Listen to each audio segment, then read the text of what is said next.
మొల్లును మొల్లతోనే తీయాలి, వజ్రాన్ని వజ్రంతోనే కొయ్యాలి. ఇప్పుడు ఇదే అస్త్రాన్ని పవన్ పై ప్రయోగించారు సీఎం జగన్. కాపుల ఓటు బ్యాంకును సమీకరించాలని, జగన్ను దెబ్బతీయాలని చూస్తే ఆ కాపు ఉద్యమ నేతనే జగన్ వెంట నిలిచి మద్దతు తెలిపి పవన్ చంద్రబాబు కుట్రలను తుత్తునీయలు చేశారు. కాపుల్లో చెరగని ముద్ర వేసిన ముద్రగడ పద్మనాభం వైసీపీలో చేరడంతో కాపులంతా కూడా ఇప్పుడు పవన్ జనసేనకు దూరంగా వైసీపీ వైపు నడుస్తున్న పరిస్థితి నెలకొంది. దేశంలో పార్టీలో ఉంటూ మంత్రి పదవికి రాజీనామా చేశారు. స్వప్రయోజనాలు పక్కన పెట్టి కాపు ఉద్యమం కోసం పదవులు త్యాగం చేశారు. కాపు ఉద్యమ సమయంలో చంద్రబాబు కావాలని ముద్రగడ ఆయన కుటుంబ సభ్యులను పోలీసులతో అరెస్టు చేయించి తీవ్రంగా అవమానించారు. దీంతో కాపుల్లో చంద్రబాబు పట్ల తీవ్ర వ్యతిరేకత ఏర్పడింది. తర్వాత ముద్రగడ జనసేన పార్టీలో చేరతారని వార్తలొచ్చాయి. అయితే కుల రాజకీయాల నేపథ్యంలో పొత్తులో ఉన్న చంద్రబాబు ముద్రగడ చేరకుండా అడ్డుకున్నారని, దీనికి నాదెండ్ల మనోహర్ సహకరించారనేది నగ్న సత్యం.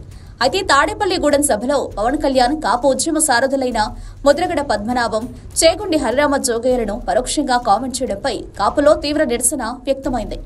కాపులకు అండదండగా ఉంటున్న వైసీపీలో చేరడంతో కొంత బలం చేకూరనుంది. ఉభయ గోదావరి జిల్లాలో సంఖ్యాబలంగా కాపులు అధికంగా ఉన్నారు.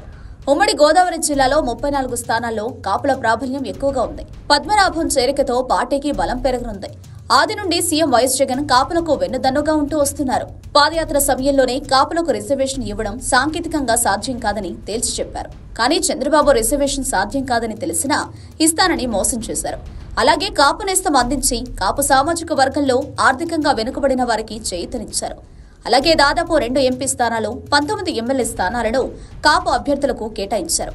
కాపు నేస్తంతో ఎంతో మంది మహిళలకు సైతం ఆర్థికంగా బాసటగా నిలిచారు. చంద్రబాబు కుట్రలు వేళ్లు పసిగడతారని జోగయ్యను, పద్మనాభం లాంటి వారిని జనసేనలోకి రాకుండా చంద్రబాబు మనోహర్ అడ్డుకున్నారు. అయితే ఇప్పుడు పద్మనాభం వైసీపీలో చేరికతో కాపుల ఓట్లు జనసేన వైపు మళ్లకుండా ముద్రగడ అడ్డుకునే అవకాశం ఉంది.